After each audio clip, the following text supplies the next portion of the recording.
بسم اللہ الرحمن الرحیم۔ اردو سینٹر اسٹوری کے معزز سامعین السلام علیکم۔ یہ ایک عربی داستان ہے۔ اس کے کرداروں کو تاریخی طور پر ثابت مانا جاتا ہے۔ لیلا مجنوں دو حقیقی عاشق تھے۔ صدیوں تک اس میں بہت کچھ افسانہ طرازی کی گئی۔ عربی سے فارسی میں اس کو پہل رودکی نے منتقل کیا۔ اس کے بعد نظامی گنجوی نے اس کو فارسی میں لکھا۔ اب تک 1000 سے زائد مرتبہ اس داستان کو مختلف زبانوں میں مختلف لوگ نثر و نظم میں لکھ چکے ہیں۔ سب سے زیادہ مقبولیت و اہمیت نظامی گنجوی کی مجنوں کا اصل نام قیس ابن ملوک ابن مزاحم ہے۔ مجنوں لغوی طور پر پاگل، دیوانے اور عاشق کو کہتے ہیں۔ لیلا کا نام لیلا بنت مہدی ابن سعد بیان کیا جاتا ہے۔ عربی اور عبرانی میں لیلا یا لیلا رات کے لیے بولا جاتا ہے۔ عربی میں لیلا مجنوں کے بجائے مجنوں لیلا بولا جاتا ہے۔ ترکی میں ایک اہم صفت لیلا کی طرح سے مراد محبت کی وجہ پاگل، جنونی کے لیے بولا جاتا ہے۔ محققین نے لیلا کے عربی لیلا رات سے اس کے معنی سانولی رنگت بھی لیا ہے۔ کئی مصنفین نے اپنے قصے میں لیلا کو سانولی صورت بنا کر پیش کیا ہے۔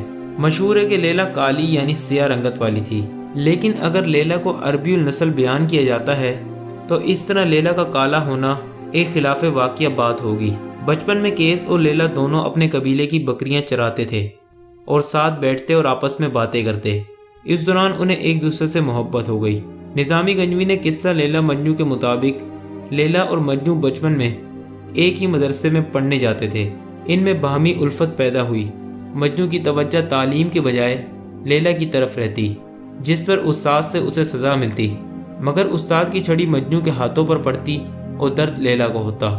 استاد نے یہ بات لیلا مجنوں کے گھر والوں کو بتائی، جس پر لیلا کے مدرسے سے جانے اور گھر سے نکلنے پر پابندی لگ گئی۔ ایک دن پھر مجنوں کی نظر لیلا پر پڑ گئی اور بچپن کا عشق تازہ ہو گیا۔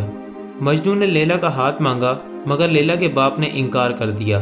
لیلا کا بھائی تبریز مجنوں کو مارنے کی کوشش کرتا ہے، مگر مجنوں اس کو قتل کر دیتا ہے، جس پر مجنوں کو سرعام محبت کا اظہار کرنے اور لیلا کے بھائی کو مارنے پر سنسار کرنے کی سزا سنائی گئی۔ کہانیوں میں تبریز کے قتل کا قصہ نہیں ہے، بلکہ رشتہ دینے سے انکار کیا جاتا ہے، اور کچھ عرصہ بعد لیلا کی شادی کسی دوسرے کے ساتھ کر دی جاتی ہے، جس پر قیس پاگل سا ہو جاتا ہے۔ جامعہ ازہر شعبہ اردو کے سربراہ ڈاکٹر ابراہیم محمد ابراہیم المصری لکھتے ہیں کہ لیلا مجنوں کی شدید عشق و محبت کی کہانی کوئی فرضی داستان نہیں ہے، جیسا کہ ڈاکٹر طہا حسین نے خیال ظاہر کیا ہے۔ یہ پہلی صدی ہجری کا سچا واقعہ ہے، جو عرب کے نجد کے علاقے میں رونما ہوا اور لازوال بن گیا۔ مجنوں ایک مالدار نجدی قبیلے بنو عامر کے سردار کا بیٹا تھا۔ وہ ایک گورا چٹا، خوبصورت اور خوش گفتار نوجوان تھا اور شاعر بھی تھا۔ قیس نے لیلا کے اوپر شاعری کرتے ہوئے ایک جگہ لکھا ہے، جس کا ترجمہ ہے: وہ ایک چاند ہے جو ایک سرد رات میں آسمان کے وسط میں چمک رہا ہے۔ وہ نہایت حسین ہے۔ اس کی آنکھیں اس قدر سیاہ ہیں کہ انہیں سرمے کی ضرورت نہیں۔ قیس کے والدین اپنے خاندان کے ساتھ لیلا کے والد کے پاس گئے اور لیلا کا رشتہ مانگا۔ لیلا کے ماں باپ کو داغ بدنامی گوارا نہ ہوا اور انہوں نے رشتہ دینے سے انکار کر دیا۔ اس دوران قبیلہ ثقیف کے ایک نوجوان نے بھی، جس کا نام ورد تھا، لیلا کو شادی کا پیغام دیا۔ لیلا کے والدین نے یہ رشتہ قبول کر لیا۔ قیس اس قدر مضطرب ہوا کہ وہ بیمار ہو گیا۔ اس کے والدین نے چاہا کہ وہ اپنے قبیلے کی کسی اور خوبصورت لڑکی سے شادی کر لے، مگر اب قیس لیلا کی محبت میں اتنی دور نکل گیا تھا کہ واپسی ممکن نہ تھی۔ رفتہ رفتہ قیس کی حالت ایسی ہو گئی کہ اسے اپنے تن بدن کا ہوش نہ رہا۔ لوگوں نے قیس کے باپ کو مشورہ دیا کہ وہ اسے مکہ لے جائے اور بیت اللہ کی پناہ میں دعا مانگے۔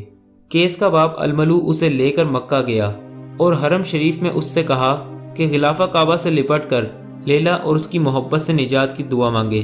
اس کے جواب میں جب قیس نے یہ دعا مانگی تو کہا: اے اللہ، مجھے لیلا اور اس کی قربت عطا فرما۔ تو الملو قیس کو واپس لے آئے۔ راستے میں اس نے ایک جگہ پہاڑی پر اپنے آپ کو گرانے کی بھی کوشش کی، مگر لوگوں نے پکڑ لیا۔ اپنے قبیلے میں واپس پہنچ کر قیس کا باپ ایک بار پھر لیلا کے باپ کے پاس گیا تاکہ اسے لیلا کے اپنے بیٹے سے شادی پر آمادہ کرنے کی کوشش کرے، مگر پھر انکار ہو گیا۔ لیلا کی شادی اس دوسرے لڑکے سے کر دی گئی جس کا پیام آیا تھا۔ لیلا خود بھی قیس کی محبت میں گرفتار تھی، مگر خاندان کی نیک نامی اور والدین کی اطاعت سے مجبور تھی۔ قیس کو یہ معلوم ہوا کہ لیلا کی شادی ہو گئی ہے تو اس پر قیامت ٹوٹ پڑی اس کا ذہنی توازن بگڑ گیا، وہ اپنے وجود کو بھول گیا، گوشہ نشین ہو گیا اور پھر ایک دن صحرا میں نکل گیا۔ لیلا کو آوازیں دیتا، پہاڑوں، درختوں، جنگلی جانوروں سے پوچھتا لیلا کہاں ہے۔ اسی حال میں ایک دن اس کی نظر ایک ہرنی پر پڑی اور وہ اس کے پیچھے ہو لیا اور نگاہوں سے اوجھل ہو گیا۔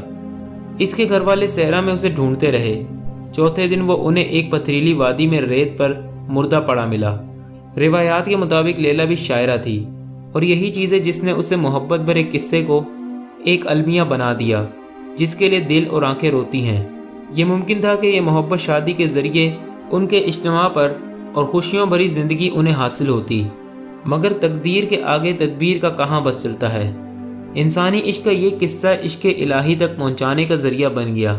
امیر خسرو نے اس واقعہ کو 1299 عیسوی میں کتابی شکل دی اور جامی نے 1484 عیسوی میں لیلا مجنوں پر 3807 صفحوں کی کتاب لکھی۔ شیرازی جیسے بڑے فارسی شاعر نے اس قصے کو 1520 عیسوی میں لکھا۔ بلے شاہ رحمۃ اللہ علیہ فرماتے ہیں، جس کا ترجمہ یہ ہے: کسی نے مجنوں سے کہا تیری لیلا تو رنگ کی کالی ہے۔ مجنوں نے جواب دیا تیری آنکھ دیکھنے والی نہیں۔ قرآن پاک کے سفید کاغذوں پہ کالی سیاہی سے لکھا ہوا ہے، دل کے سودے میں کالی اور گوری کوئی معنی نہیں رکھتے۔